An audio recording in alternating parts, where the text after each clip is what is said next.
perfect example now with the South African refugees being brought in, the Afrikaans who are having their land stolen from them by their government. Hopefully those people starve like they did last time they stole all the land from the white people. And I saw, you know what I love? I love, and it's just great meme bait for the right. I go on conservative memes a lot. It's just great meme bait for them because they're like, this is what an immigrant from Mexico looks like who's been here for 3 years. And it's a woman screaming at the sky with a Mexican flag. And like, this is an Afrikaan who's been here for 5 minutes, and they all got American flags. They're all happy to be here, fucking apple pie eating motherfuckers. Every one of them had an American flag. You interviewed them, like, we're happy to be here. We want to be Americans. We want the American dream. We want to do this, that, and the other. Just like everything you want to hear. It was almost like a propaganda piece. It was beautiful. And then the left is like, oh, so now you let immigrants in. No, not like that. Not like that. So when we drop 1 million Haitians in Ohio, it's a problem. But when we bring 50 Afrikaans, it's awesome. And it's like, you do have to say, like, it does seem like they're more inviting of white people. Like I don't know what it is about the white people from South America that makes them better Americans. If it's their cultural fit is what the Trump administration says. And is it their love of hamburgers? Productivity. Is that it? Do they have in-depth knowledge of American football? Is productivity. That why are the immigrants not working hard? Are they not productive? Because the immigrants that we're talking about in the population in general has a lower crime rate, has a higher entrepreneurial rate. These you think that the losers in Ohio criminals that the Democrats point them out to? Yeah, they do. Yeah, you not factor in the people we're talking about though. Google it right now and tell me what you see. Because I know what you'll see. I've Googled it before. The crime I think rate they're is using lower. the wrong sums for their math, is what I think. I think when they're like, when they're like, okay, so this is all the immigrants. No, it's not. No, it's not. You missed 3 million. You missed 3 million. And you know what? Those 3 million are all fucking criminals. You missed the 3 million criminals to factor in there. I don't think they have their numbers straight when they say that. And here's the thing. I don't care. I don't care if an illegal commits crimes at 1 millionth rate of an American. It doesn't matter that they commit crimes at a lower rate than the average American. It's still a crime that wouldn't have happened otherwise. They shouldn't be here. I don't care that if the goal is to like, lower hey, wolves, crime, wolves you're actually targeting a low crime group. This is like targeting Asian women to lower crime, right? Like it's a low crime group. Let me know. I'm helping you out here. It's a low crime group. So why are we targeting a low crime group to reduce crime? Because they shouldn't be here at all. It's like saying that wolves bite people at a lower rate than dogs.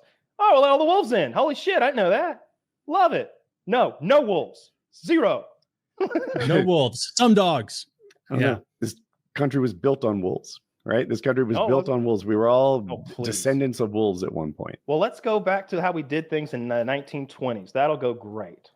Well, that was pre the Hart-Celler Act in 1965, which is what dramatically increased immigration from third world nations. Prior to that, all of American history was largely European immigration. That's like saying Europeans are good and other people are bad. And I don't know what makes them bad. Europeans fit in, other people don't. Because when we look at the current immigrants, they have a lower crime rate, a higher entrepreneurial rate, and economists consider them good for America.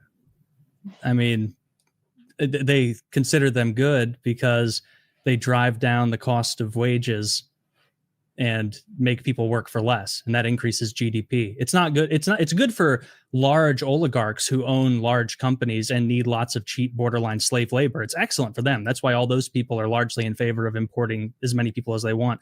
It's really bad for the working and middle class of our country.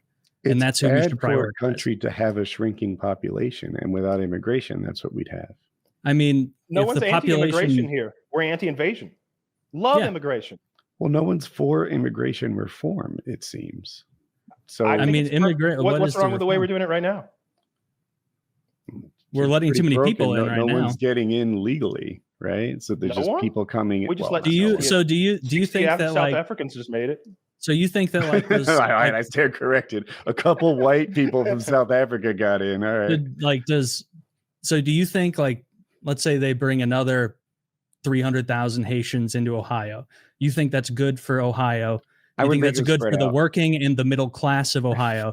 Because the way immigration has always worked is you have to assimilate. And what you don't get when you import hundreds of thousands of people at once, which is what our current one side of our political coin likes doing, is importing them in mass. And then you get subsections of the country, like in Minnesota, where you have a bunch of Somalis who have no intention whatsoever of assimilating. They're going to keep doing their thing, and then they form a voting bloc. And now this voting bloc is lockstep together, and they disrupt our political process. Like it's a big net negative. I would spread them out if I were king. I also feel like I like America as a melting pot instead of a salad bowl. And when you allow 20,000 people in just Springfield, for example, the Haitian situation, then culturally you get some upheaval, and that is not fun. Probably goes away when their kids become American and assimilate. But if I were king, I'd be like, hey, you're good for the country, but listen, I don't want Chinatown. I want you guys to spread out. But that's like if anything, that is wish casting, because this is like when you import large amounts of immigrants, it's by design. Like they move them to Ohio for a reason. They're trying to change the face of the voter base there. And they're doing this intentionally, and it's bad for the working and middle class Americans who are already Americans. And so I'm totally against it. It's ridiculous. Look at Europe. Look at London. Look at the Pakistani rape gangs. Look at how they arrested the victim of that. They pull up and there's a 12-year girl being raped by a Pakistani. They arrested the girl. Prostitution. Yeah, it's a true story. Google. Terrible. I don't know. I wasn't. They have roaming Pakistani rape gangs in London. I saw a video last night. They're just walking down the street. It looks like a bazaar. It looks like a bazaar from the Middle East. There are. It looks like Aladdin when you're in the market, and there's just shit all over the ground on the sidewalks as far as the eye can see. Nothing but women in hijabs and men with beards and like Middle Eastern garb just walking around. It looks like the Middle East. Where is this? Like London, Paris. It looks like Istanbul, Birmingham. The sidewalks are covered with pop-up markets of stolen goods. It's just like, here's a laundry basket full of like stolen shit. Like laundry detergent, fucking t-shirts, whatever. And it's all the way down both sides of this street, as far as you can see. And it's intermingling, and you don't see a white person anywhere in London. It's nothing but Pakis. It's nothing but Muslims. It's North Africans. It's Syrians. Mm-hmm. It's ridiculous. It's not good for England. I see Gavin Newsom scaling back his program to give illegals health care. And it's like, oh, what a brilliant idea. Let's scale it back a little. Yeah, that'll help your presidential bid. I like it when illegals pay in but don't get benefits until they're legal. Like, well, that doesn't. I don't know what the answer to that is, but I like what we're doing. No, I was right serious. now. I genuinely like it when they pay in but don't get benefits unless they're legal. But that's not a norm thing. Like they take forms of government federal assistance at a higher rate than a native population.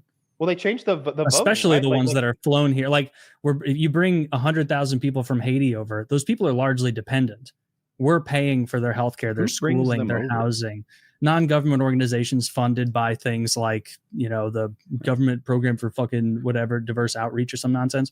Like they get flown over, and it's like, all right, well, maybe when we're picking immigrants, we pick people who we know are going to be productive and be net taxpayers. Ones who don't eat cats and dogs, right? Ones who don't eat cats and dogs. Maybe we don't pick from the lowest IQ country in the Western Hemisphere. Maybe we don't take anyone who doesn't have a degree. Don't take anyone who doesn't have a degree. Yeah.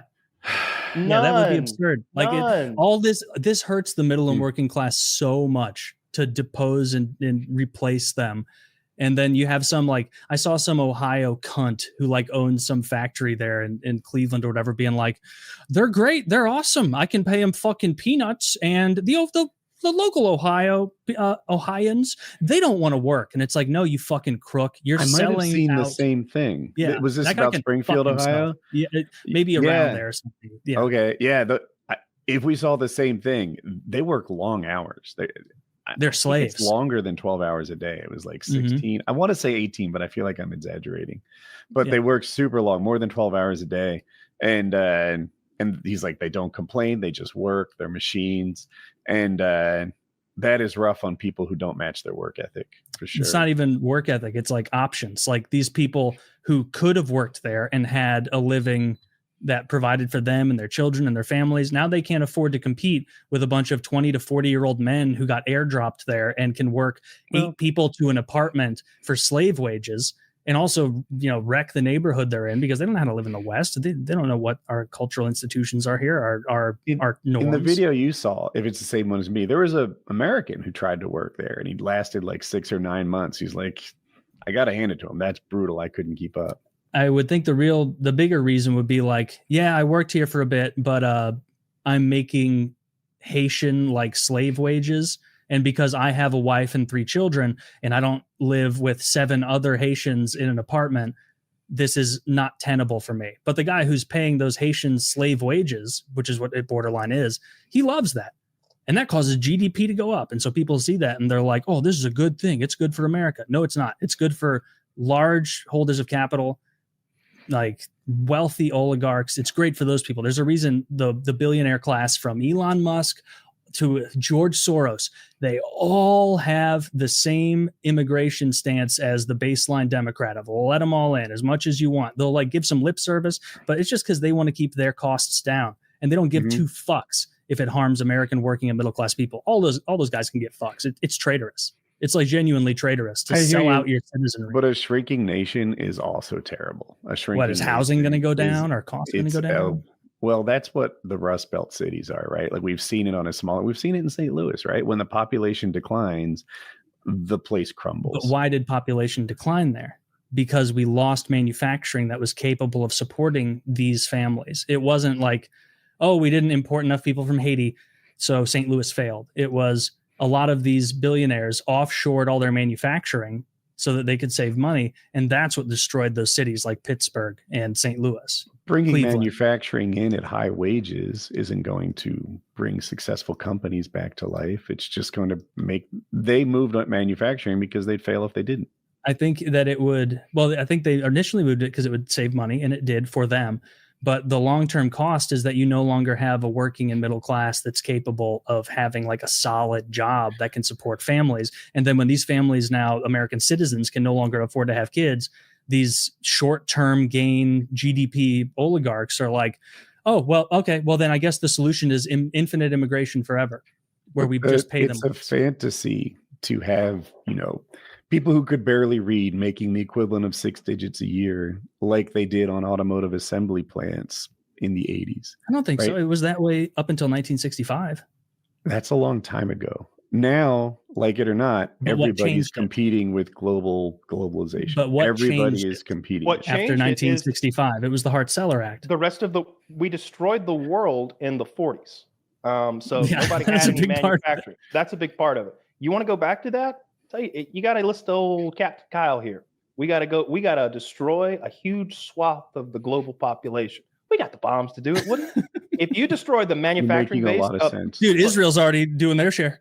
All right, well, there was no manufacturing base in Palestine other than RPGs. Okay, so I guess they made lots of fucking bombs out of Coke cans and stuff. And exactly, but what I'm getting at is if you go in and you destroy the manufacturing base of, say, Germany, Japan, and London tomorrow, then all of a sudden Detroit is fucking firing back up, and those guys are making 180 grand a year with high school educations, cranking out anything and everything. But we're going to need another global war for that to happen. They were crippled. Obviously, there was no bombing here, if you remember your history. Our manufacturing base didn't. There was one day. Yeah, there was one pretty big day. When Japan saw the manufacturing numbers from the United States, they wrote them off as propaganda. They weren't exaggerated. They weren't exaggerated. The amount of cars that we were producing, the amount of steel that we were making, the amount of everything that we were creating ourselves during the late 30s, early 40s. They didn't believe it. And the idea that someone could make 180 grand doing some Laverne and Shirley manufacturing line job, the reference probably falls flat on our audience, but it's just fantasy because someone else will do it for 2 pennies a day in China.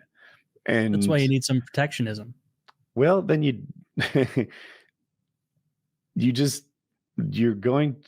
can't undo global trade.